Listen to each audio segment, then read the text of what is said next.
Meron tayong nakakalungkot na balita, ano. So sa mga nakakasubaybay sa o nanonood ng bawat laban sa Flip Top Battle League, pumanaw na ang isa sa mga battle MC ng Flip Top na si Romano. So dahil meron siyang sakit, dahil sa sakit nagkaano siya, na namaalam siya. So Rock and Paradise, rest in peace.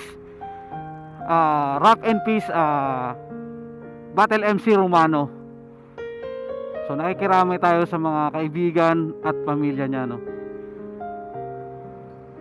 So para sa mga hindi lang masyado familiar o hindi alam yung kung sino si Romano. Si Romano yung isa sa mga battle MC ng Flip Top.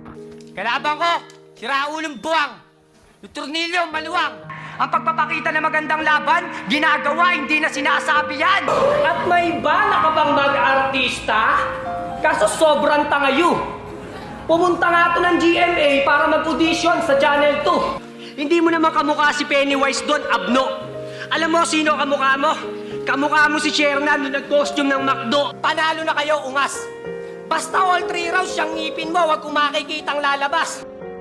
Isa sa pinaka popular na battle league sa buong mundo. Kung hindi sa Pilipinas, alam ko sa buong mundo. Most watched battle rap.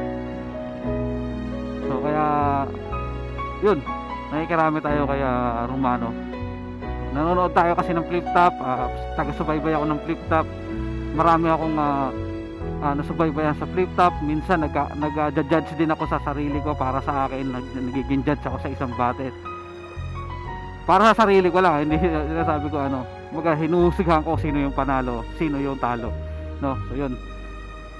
So yun. So muli, isang pakikiramay sa yumaong si Romano. So yun.